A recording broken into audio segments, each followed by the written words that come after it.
ꯑꯌꯨꯛꯀꯤꯁꯤ ꯇꯣꯝꯕꯤꯁꯅꯥꯅ ꯂꯥꯏ ꯈꯨꯔꯝꯃꯦ ꯑꯩꯁꯨ ꯈꯨꯔꯝꯕ ꯌꯥꯗꯦ ꯆꯤꯆꯦꯁꯨ ꯑꯉꯥꯡ ꯃꯁꯥ ꯉꯝꯗꯅ ꯃꯥꯁꯨ ꯀꯨꯝꯃꯛꯇꯦ ꯀꯩꯅꯣ ꯇꯧꯔꯤ ꯑꯉꯥꯡꯁꯦ ꯃꯁꯥ ꯉꯝꯗ꯭ꯔꯤꯁꯦ ꯅꯨꯃꯤꯠ ꯅꯤꯅꯤꯕꯨ ꯁꯨꯖꯤꯜꯂꯦ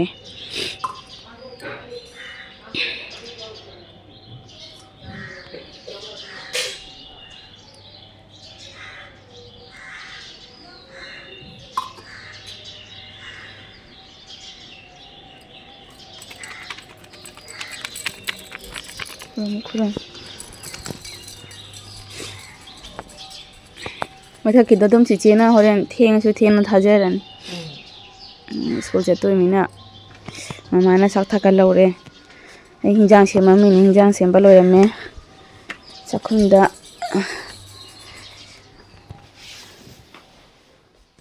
ꯑꯩꯈꯣꯏꯒꯤ ꯑꯂꯨ ꯕꯣꯁꯇꯥ ꯗꯦꯁꯤ ꯑꯂꯨꯗꯣ ꯑꯣꯏ ꯃꯥꯟꯅꯤꯡꯉꯤ ꯅꯍꯥꯟ ꯀꯦꯖꯤ 4 ꯂꯧꯔꯛꯑꯦ ꯑꯩ ꯁꯤ ꯑꯩꯈꯣꯏ ꯖꯇ꯭ꯔꯥꯒꯤꯅꯦꯅ ꯁꯤꯒ ꯑꯩꯈꯣꯏ ꯃꯩꯔꯥ ꯃꯅꯝ ꯊꯥꯏ ꯁꯤꯒ ꯑꯩꯈꯣꯏꯒꯤ ꯏꯃꯥꯁꯨ ꯂꯩ ꯀꯃꯥꯈ꯭ꯌꯥ ꯏꯃꯥꯒꯤ ꯐꯣꯇꯣꯁꯨ ꯂꯩ ꯑꯗꯒꯤ ꯒꯅꯦꯁ ꯏꯕꯥꯒꯤꯁꯨ ꯂꯩ ꯔꯨꯝ ꯄꯨꯝꯅꯃꯛ ꯍꯥꯏꯔꯅꯤ ꯂꯣꯏꯅ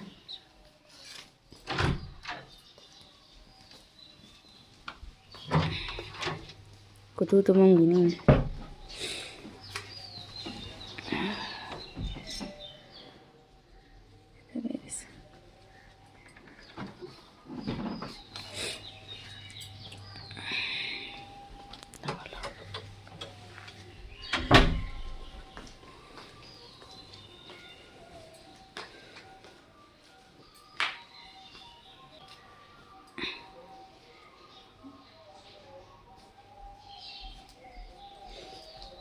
ꯗꯨꯛꯅ ꯈ꯭ꯋꯥꯏꯗꯒꯤ ꯐꯥꯔꯦ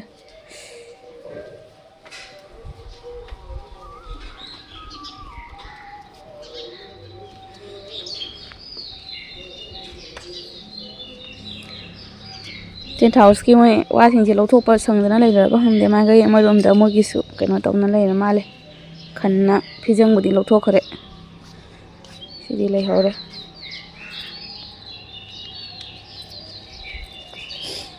ꯑꯩꯈꯣꯏ ꯂꯩ ꯃꯌꯥꯝ ꯐꯤꯖꯪꯗꯣ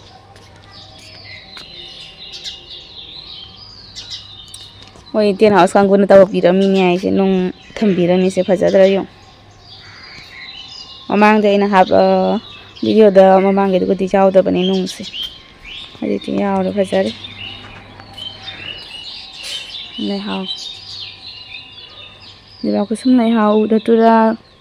ꯎ ꯊꯝꯕꯥꯜꯒꯗꯣ ꯂꯣꯏ ꯂꯩꯔꯦ ꯃꯈꯥꯔꯣꯝꯗ ꯅꯂꯥꯔꯣꯝꯗ ꯂꯩꯔꯦ ꯐꯖꯔꯦ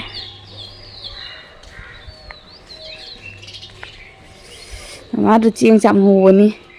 ꯆꯦꯡ ꯁꯨꯖꯤꯜꯂꯝꯃꯅꯤ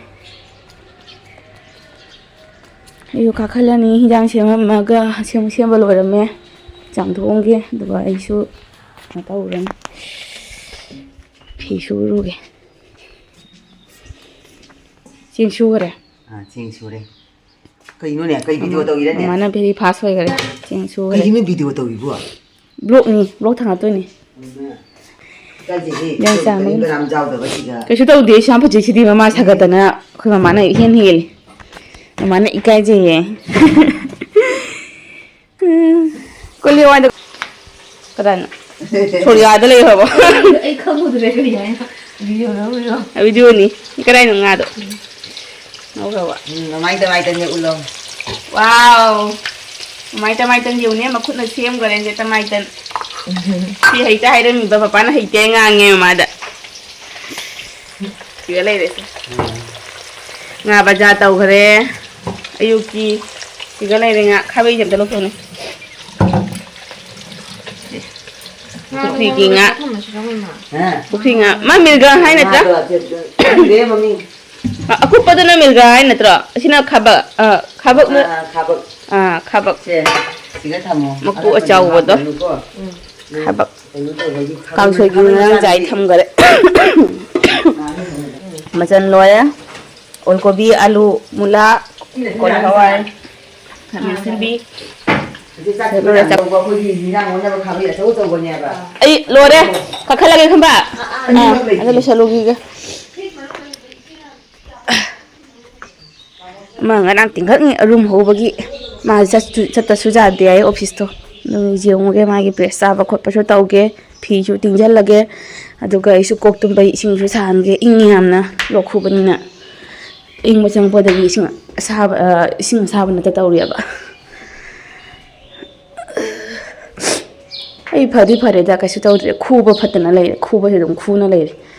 ꯀꯣꯞꯁꯤꯔꯥ ꯕꯣꯇꯜ ꯑꯃ ꯂꯣꯏꯈ꯭ꯔꯕꯅꯤ ꯑꯗꯣ ꯁꯣꯛꯄ ꯌꯥꯗꯕꯅꯤꯅ ꯍꯧꯖꯤꯛꯇꯤ ꯊꯛꯇꯦ ꯉꯁꯤꯗꯤ ꯑꯩ ꯊꯛꯆꯜꯂꯁꯤꯔ ꯀꯩꯅꯣ ꯑꯩꯈꯣꯏ ꯚ꯭ꯌꯨ ꯌꯦꯡꯉꯨꯅ ꯎꯆꯦꯛ ꯄꯥꯏꯊꯣꯛꯈ꯭ꯔꯦ ꯑꯩꯈꯣꯏ ꯎꯆꯦꯛ ꯃꯍꯨꯝ ꯃꯌꯥꯝ ꯂꯩꯌꯦꯕ ꯃꯊꯛꯇ ꯌꯥꯎꯈ꯭ꯔꯕꯅꯤ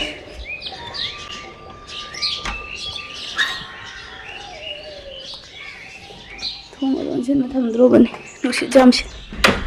ꯅꯥꯅꯩꯌꯦ ꯂꯣꯏꯅ ꯈꯤꯔꯀꯤꯁꯤꯗ ꯍꯥꯡꯗꯣꯛꯅ ꯊꯝꯒꯦ ꯈꯤꯔꯀꯤ ꯍꯥꯡꯗꯣꯛꯅ ꯊꯝꯃꯦ ꯁꯣ ꯕꯣꯛꯁ ꯂꯩꯔꯦ ꯑꯩ ꯁꯣ ꯕꯣꯛꯁꯁꯦ ꯁꯤꯁꯦ ꯃꯄꯥꯟꯗꯒꯤꯅꯤ ꯁꯤꯁꯦ ꯃꯃꯥꯟꯅꯕꯅ ꯂꯥꯏꯐꯝꯗꯒꯤ ꯄꯨꯔꯛꯄ ꯃꯣꯏꯕꯨꯡꯕꯨꯗꯤ ꯅꯠꯇꯦ ꯀꯩꯅꯣ ꯃꯣꯏꯕꯨꯡ ꯇꯥꯏꯞꯇ ꯀꯩ ꯃꯃꯤꯡ ꯍꯥꯏꯒꯗꯣꯏꯅꯣ ꯈꯪꯗ꯭ꯔꯦ ꯑꯁꯤ ꯂꯩꯔꯦ ꯃꯅꯨꯡꯗꯁꯨ ꯀꯩꯅꯣꯒꯤ ꯏꯂꯦꯛꯇ꯭ꯔꯤꯁꯤꯇꯤ ꯕꯣꯔꯗ ꯀꯔꯤ ꯂꯣꯏ ꯂꯩꯕꯅꯦ ꯑꯩꯒꯤꯁꯦ ꯀꯩꯒꯤ ꯏꯟꯗꯛꯁꯟꯒ ꯑꯗꯩ ꯀꯔꯤꯅꯣ ꯊꯝꯈꯤꯕꯅꯤ ꯀꯥꯎꯔꯦ ꯁꯤ ꯍꯧꯖꯤꯛ ꯍꯥꯡꯅꯒ ꯇꯧꯔꯔꯣꯏꯒꯦ ꯃꯌꯥꯝ ꯑꯗꯨꯝ ꯃꯄꯥꯟꯒꯤꯁꯤ ꯑꯗꯨꯝ ꯁꯤꯗ ꯑꯗꯨꯝ ꯀꯩꯅꯣ ꯇꯧꯔꯒꯦ ꯂꯧꯔꯒꯦ ꯚꯤꯗꯤꯑꯣꯁꯦ ꯗꯦꯀꯣꯔꯦꯁꯟꯒꯤꯁꯦ ꯄꯄꯥꯒ ꯃꯃꯥꯒꯅ ꯒꯨꯍꯥꯇꯤꯗꯒꯤ ꯂꯣꯏ ꯂꯧꯔꯛꯄ ꯉꯥꯛꯇꯅꯤꯁꯦ ꯁꯤꯁꯤꯅ ꯃꯥꯒꯤ ꯄ꯭ꯔꯥꯏꯁ ꯂꯩꯔꯦ ꯃꯥꯏ TVSꯇ ꯂꯩꯔꯤꯉꯩꯒꯤ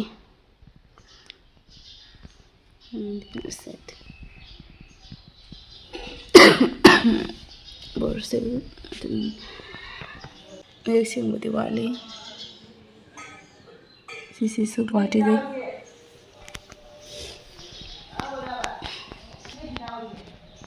ꯂꯥꯏꯀꯣꯟꯁꯦ ꯈꯔ ꯑꯃ ꯐꯦꯡꯗ꯭ꯔꯤ ꯈꯔ ꯑꯃ ꯂꯩꯔꯤ ꯃꯈꯥꯗ ꯑꯗꯣ ꯀꯣꯟꯅ ꯑꯩꯁꯨ ꯄꯥꯏ ꯌꯥꯗꯕꯅꯤꯅ ꯐꯦꯡꯗꯅ ꯂꯩꯔꯦ ꯁꯤꯅ ꯃꯥꯒꯤ ꯃꯍꯤꯟꯗ꯭ꯔꯥ ꯐꯥꯏꯅꯥꯟꯁꯇ ꯍꯟꯗꯛꯇ ꯐꯪꯉꯛꯄ ꯄ꯭ꯔꯥꯏꯖꯅꯤ ꯍꯧꯖꯤꯛꯇꯤ ꯑꯃꯨꯛ ꯕꯦꯡꯛꯇ ꯂꯥꯛꯑꯦ ꯁꯤꯁꯨ ꯕꯦꯡꯛꯀꯤꯅꯤ ꯍꯧꯖꯤꯛ 2018 17 19ꯒꯤꯅꯤ ꯁꯤꯁꯦ ꯑꯒꯔꯇꯂꯥꯗ ꯋꯥꯌꯥ ꯂꯩꯔꯤꯉꯩꯒꯤ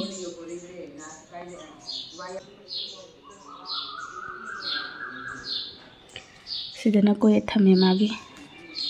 ꯀꯣꯌꯦꯠꯀ ꯁꯉꯥꯏ ꯑꯅꯤꯒ ꯊꯝꯃꯦ ꯁꯖꯤ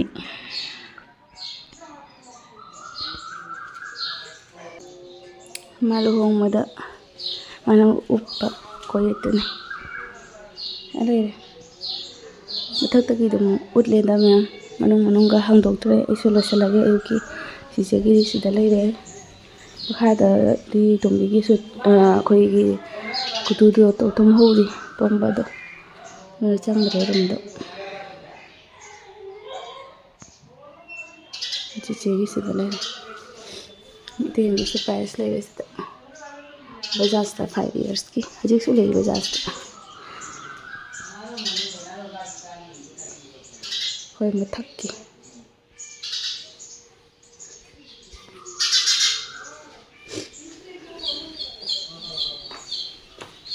ꯆꯪꯉꯒꯦ ꯂꯣꯏꯁꯤꯜꯂꯒꯦ ꯍꯧꯒꯠꯂꯝꯃꯤꯅꯦ ꯈꯣꯡ ꯍꯥꯝ ꯆꯪꯉꯤ ꯃꯥꯅ ꯃꯌꯥꯝ ꯐꯤꯖꯣꯡꯗꯨ ꯂꯣꯏꯁꯤꯟꯗꯣꯏꯅꯤ ꯂꯣꯏꯅ ꯊꯕꯛ ꯌꯥꯝ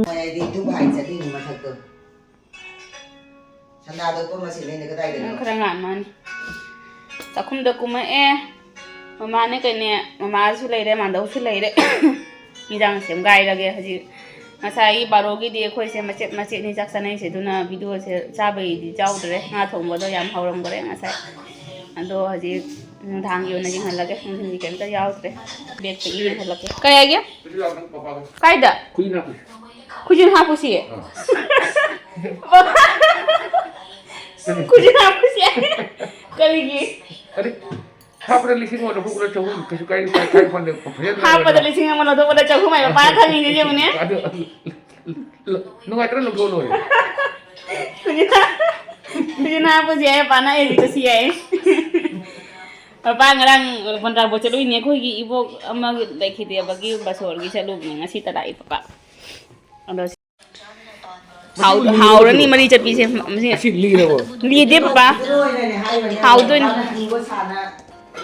Mana haluwa sana pula ko dagi moi video ure koi udri kar madana. Kai dano kana dano ne khangde ne aibo Ai su udri ne. mari chatpi kano ai khangde khudi angang oi da bola ubi ta hai se mayam kari hai na ge khangde mari chatpi na la sabi den e da kun tha ne ara kuire sa da ba Motor ke di mayam ni deu. yum da lai ngada di phajana sa rai si se haw ni ba Aku yang mau cakap lu bangasi, motor kerja lagi. Du. si mari chatpi cha haw dro ni myam nga la sa tha dro mi sina motor sida lai se motor su lawre pan akoi hingon de he lai ni ai ba pan man la ga akoi it khola de ra Aku yang kontak. phato bajar Nah, aku yang kontak lagi nang khali tu. Nang film aku yang kontak lu bukan. phato bajar ko hingon de ma lai ni ai ba phagi to jung si ga lai de to si sina khoi ga ngano gode papa na ne chong chang madum chang ba se kai da gi no hom de lai na lai ma ne se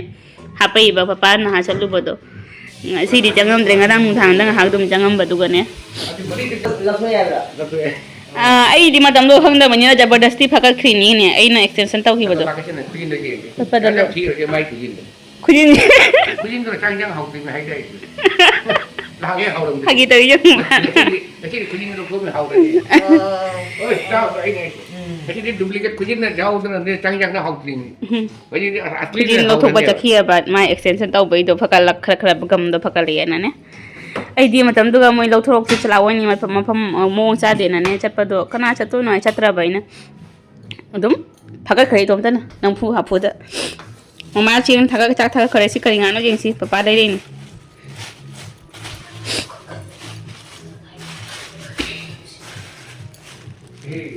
hai do ga jeng si go na hai do ga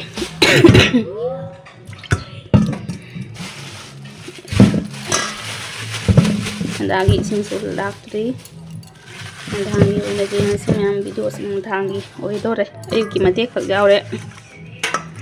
porom ni do hwrani porom je masa phai ai bani porom je chawbo porom male atum su jaure Hungam ne. porom hum nyai ro porom hum nyai je sina porom ko Mai di sini deh. hapchal lage da puna sama khando ga lot phajana khaibi re maina moina sembi rak pasi ga phajana masunga se mari ra kaina thokna sembi re do jang sem pho taw rage mem amu jing na si video se Nanti khujin. Lo hana kujin sang deh. Oh iya. pai ba asu ku jama kujin je kujin na pi ne ma kujin je ngwai do Singgang no ada tak pai.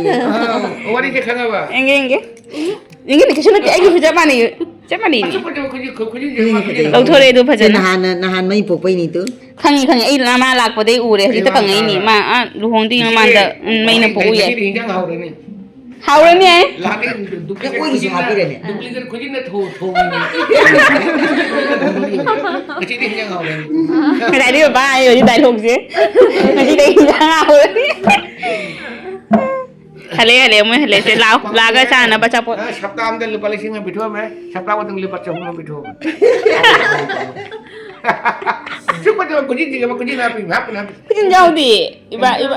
Kujin job ni. Jampai. ai ba ya ba blia tàu nó tàu gì basi ai suni basi ni tak sini Kai de ne do. Phajaba khujin ne do. lên lên udah thi Jok beri jatra.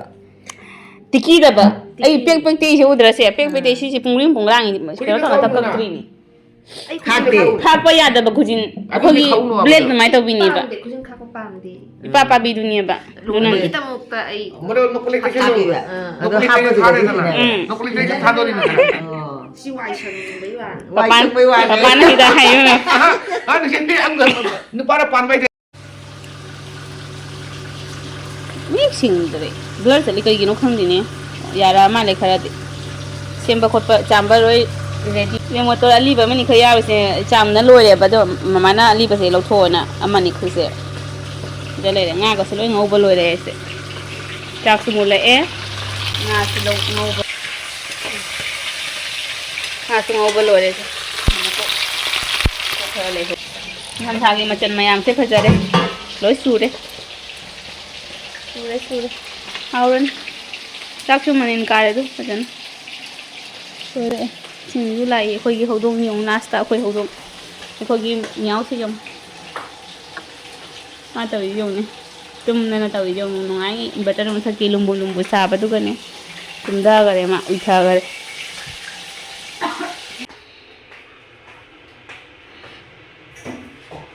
ꯐꯖꯕꯗ ꯂꯣꯏꯔꯦ ꯑꯩꯈꯣꯏ ꯌꯦꯟꯖꯥꯡꯁꯦ ꯃꯆꯨꯁꯦ ꯍꯥꯎꯔꯅꯤ ꯑꯩꯈꯣই ꯄꯣꯔꯣꯝ ꯍꯥꯎꯔꯅꯤ ꯑꯩꯈꯣꯏꯒꯤ ꯃꯧ ꯑꯅꯧꯕꯤꯒꯤ ꯌꯦꯟꯖꯥꯡ ꯍꯥꯎꯗꯣꯔꯦ ꯉꯁꯤ ꯑꯩꯁꯦ ꯂꯣꯛ ꯈꯨꯅꯤꯡꯕꯁꯨ ꯈꯥꯡꯖꯤꯜꯂꯤꯅꯤ ꯇꯧꯔꯤꯁꯦ ꯃꯌꯥꯝ ꯑꯩꯈꯣꯏ ꯄꯨꯈꯝꯁꯦ ꯌꯦꯡꯉꯨ 1 2 3 4 5 6 7 8 ꯀꯟꯗ 9 10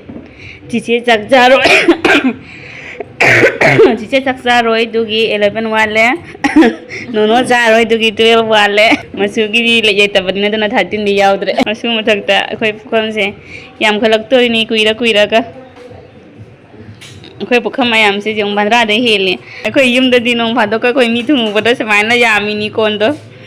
ꯑꯩꯈꯣꯏ ꯏꯄꯥꯝꯗꯁꯨ ꯅꯣꯡ ꯐꯥꯗꯣꯛꯀ ꯅꯤꯉꯣꯜ ꯆꯥꯛꯀꯧꯕꯗꯒꯁꯦ ꯁꯨꯃꯥꯏꯅ ꯀꯣꯟꯗꯣ ꯌꯥꯝꯃꯤꯅꯤ ꯗꯃꯥꯟ ꯃꯧꯒ ꯌꯥꯎꯔꯒ ꯖꯨꯔꯥꯒ ꯂꯥꯛꯑꯒ ꯃꯤ 9ꯒꯁꯦ ꯁꯨꯆꯔꯗꯤ ꯃꯤ ꯋꯥꯡꯉꯩ ꯃꯤ 9ꯒꯥꯏꯁꯦ ꯑꯩꯈꯣꯏ ꯏꯃꯨꯡꯗꯗꯤ ꯌꯥꯝ ꯋꯥꯡꯉꯩ ꯊꯨꯡꯅꯔꯒꯇꯅꯤꯁꯦ ꯖꯨꯔꯥ 2 3 ꯊꯨꯡꯉꯒꯅꯤ ꯁꯨꯔꯤꯁꯦ ꯏꯄꯥꯝꯗ ꯑꯩꯈꯣꯏꯁꯤꯒꯅ ꯃꯤ ꯂꯤꯛꯊꯔꯤꯅꯤ 9 ꯃꯣꯏꯒꯤ ꯃꯧ ꯑꯍꯨꯝꯒꯤ ꯏꯃꯨꯡꯒꯤ ꯃꯤ ꯄꯨꯝꯅꯃꯛ ꯄꯨꯜꯂꯒ ꯑꯩꯈꯣꯏ ꯏꯃꯨꯡꯒꯤ ꯃꯤ ꯑꯣꯏ ꯐꯥꯗꯦ ꯐꯥꯕ꯭ꯔꯅꯦ ꯑꯗꯨꯅꯤ ꯍꯥꯏꯗꯣ ꯐꯥꯗꯦ ꯁꯣꯟꯗ 2 ꯐꯥꯗꯦ ꯃꯃꯥ ꯍꯤꯡꯆꯥꯛ ꯈꯥꯏꯒꯦ ꯇꯧꯈꯠꯂꯦ ꯑꯗꯨ ꯃꯤ ꯃꯇꯨ ꯆꯣꯝ ꯂꯥꯎꯕ ꯍꯨꯏ ꯑꯃ ꯃꯣꯏ ꯍꯤꯟꯖꯥꯡ ꯀꯩꯅꯣ ꯊꯥꯈ꯭ꯔꯦꯀꯣ ꯙꯅꯤꯌꯥ ꯐꯗꯤꯒꯣꯝꯒ ꯍꯥꯞꯄꯃꯅꯤ ꯀꯩꯅꯣꯅ ꯑꯩꯈꯣꯏ ꯇꯣꯝꯕꯤꯁꯅ ꯃꯀꯣꯛ ꯉꯥꯎꯔꯦ ꯃꯃꯥ ꯑꯃꯨꯛ ꯆꯪꯉꯤꯅꯤ ꯅꯣꯅꯣ ꯉꯥꯏꯈꯣꯅꯦ ꯅꯥꯎꯕꯤ ꯉꯥꯏꯈꯣꯅꯦ ꯉꯥꯎꯔꯤꯅꯦ ꯃꯃꯥ ꯑꯃꯨꯛ ꯃꯀꯣꯛ ꯉꯥꯎꯔꯤꯁꯦ ꯃꯥꯅꯅꯦ ꯃꯃꯥ ꯑꯩ ꯃꯀꯣꯛ ꯉꯥꯎꯔꯦ ꯉꯥꯁꯦ ꯇꯣꯏꯒꯦ ꯇꯥꯔꯦ ꯑꯩ ꯉꯝꯃꯔꯣꯏꯅ ꯃꯥꯁꯦ ꯉꯝꯗ꯭ꯔꯕ ꯑꯗꯩ ꯃꯥ ꯆꯥꯛꯁꯦ ꯈꯥꯏꯔꯕ ꯑꯗꯩ ꯃꯃꯥ ꯑꯃꯨꯛ ꯆꯪꯉꯒ ꯃꯃꯥ ꯑꯃꯨꯛ ꯃꯀꯣꯛ ꯉꯥꯎꯅ ꯂꯩꯈ꯭ꯔꯦ ꯈꯥ ꯃꯅꯥꯛꯇ ꯀꯔꯤ ꯍꯥꯏꯗꯤ ꯉꯥ ꯊꯣꯡꯕꯅꯤꯅ ꯃꯌꯥꯝꯒꯤ ꯆꯦꯟꯕꯗꯣ ꯈꯤꯇꯪ ꯃꯣꯁꯀꯤꯟ ꯑꯣꯏꯗꯅꯀꯣ ꯑꯩꯈꯣꯏ ꯃꯤꯁꯦ ꯂꯤꯛꯄꯅꯤꯅꯅꯦ ꯇꯧꯔꯤꯕꯗꯣ ꯑꯩꯈꯣꯏꯁꯦ ꯑꯩꯈꯣꯏ ꯃꯤꯁꯦ ꯂꯤꯛꯏꯌꯦꯕ ꯑꯩꯈꯣꯏ ꯃꯤꯁꯦ ꯂꯤꯛꯑꯦꯕ ꯈꯪꯕ ꯃꯌꯥꯝ ꯑꯗꯨꯅꯅꯦ ꯑꯩꯈꯣꯏꯒꯤꯅꯦ ꯃꯤꯁꯦ ꯂꯤꯛꯄꯁꯤꯒ ꯍꯤꯟꯖꯥꯡ ꯇꯦꯡꯀꯣꯠꯁꯦ ꯅꯥꯏꯅꯕꯁꯤꯒꯅꯦ ꯈꯤꯇꯪ ꯀꯣꯛ ꯉꯥꯎꯋꯦꯕ ꯌꯦꯟꯕꯗ ꯍꯤꯟꯖꯥꯡ ꯌꯦꯟꯕꯗ ꯑꯗꯨ ꯃꯥ ꯁꯤꯜꯂꯤꯁꯦ ꯑꯗꯨꯅ ꯆꯥꯛꯁꯨ ꯂꯣꯏꯔꯛꯑꯦ ꯑꯗꯩ ꯃꯥꯅ ꯑꯗꯨ ꯈ꯭ꯋꯥꯏꯗꯒꯤ ꯃꯥꯅ ꯃꯤ ꯑꯆꯧꯕ ꯃꯥ ꯐꯝꯅ ꯉꯥꯏꯔꯤꯁꯤ ꯌꯦꯡꯉꯨ ꯁꯥꯏ ꯀꯩꯗꯧꯔꯤꯕ ꯅꯪ ꯍꯦꯛꯇ ꯚꯤꯗꯤꯑꯣ ꯌꯥꯎꯗꯦ ꯑꯩꯉꯣꯟꯗ ꯆꯦ ꯑꯩ ꯚꯤꯗꯤꯑꯣ ꯌꯥꯎꯗꯦꯅ ꯍꯦꯛꯇ ꯑꯩꯉꯣꯟꯗ ꯀꯝꯄ꯭ꯂꯦꯟ ꯇꯧꯔꯝꯃꯤꯗꯨꯗꯤ ꯀꯩ ꯍꯥꯏꯕ ꯀꯩꯗꯧꯔꯒꯦꯅ ꯌꯥꯎꯔꯣ ꯑꯇꯩꯗꯣ ꯀꯩꯗꯧꯔꯒꯦ ꯑꯝꯇ ꯍꯥꯏꯔꯛꯎꯕ ꯀꯌꯥ ꯅꯣꯛꯅꯩꯕ ꯁꯖꯦꯡꯅ ꯍꯥꯏꯔꯣ ꯀꯌꯥ ꯅꯣꯛꯅꯩꯅꯣ ꯍꯥꯏꯔꯣ ꯌꯥꯎꯔꯛꯇꯕꯅꯤ ꯃꯁꯤ ꯑꯩ ꯁꯥꯎꯔꯛꯑꯒꯦ ꯀꯔꯤꯒꯤ ꯅꯣꯛꯅꯩꯅꯣ ꯃꯣꯏ ꯑꯩꯕꯨ ꯌꯥꯏ ꯃꯣꯏ ꯄꯤꯖꯥꯗꯒ ꯑꯩꯅ ꯔꯤꯌꯦꯛꯁꯟ ꯄꯤꯗꯣ ꯅꯣꯛꯏ ꯑꯩ ꯉꯁꯤ ꯁ꯭ꯀꯨꯜ ꯏꯀꯥꯏꯔꯦ ꯁ꯭ꯀꯨꯜꯗ ꯏꯀꯥꯏꯕ ꯄꯤꯖꯥꯗ ꯔꯤꯌꯦꯛꯁꯟ ꯄꯤꯕꯒꯤ ꯏꯁ ꯄꯤꯖꯥꯗ ꯔꯤꯌꯦꯛꯁꯟ ꯄꯤꯕꯒꯤ ꯅꯣꯏꯗ ꯅꯣꯛꯅꯔꯤꯕ ꯅꯣꯏ ꯅꯪꯉꯣꯟꯗ ꯅꯪ ꯀꯩ ꯍꯥꯏ ꯀꯩꯝ ꯍꯥꯏꯔꯝꯗ꯭ꯔꯣ ꯑꯗꯨꯅ ꯑꯩꯈꯣই ꯍꯨꯝ ꯃꯦꯠ ꯄꯤꯖꯥꯗꯣ ꯀꯌꯥꯝ ꯍꯥꯎꯏꯅ ꯍꯥꯏꯗ꯭ꯔꯣꯅ ꯅꯨꯡꯁꯤꯃꯟꯈꯤꯅ ꯇꯧꯔꯤꯅꯤꯅꯦ ꯑꯩꯅ ꯀꯗꯥꯏ ꯀꯣꯛ ꯄꯥꯏꯔꯒ ꯍꯥꯎꯕꯅ ꯍꯥꯏꯗꯕꯨꯔꯒ ꯃꯣꯏ ꯅꯣꯏ ꯌꯥꯏ ꯃꯥꯏ ꯃꯃꯥꯁꯨ ꯌꯦꯡꯉꯦ ꯏꯀꯥꯏꯔꯦ ꯑꯗꯨ ꯃꯌꯥꯝ ꯌꯦꯡꯉ ꯀꯩ ꯏꯀꯥꯏ ꯍꯥꯏꯒꯦꯅꯦ ꯃꯥ ꯅꯨꯡꯁꯤꯅ ꯍꯥꯏꯃꯤ ꯅꯨꯡꯁꯤꯅ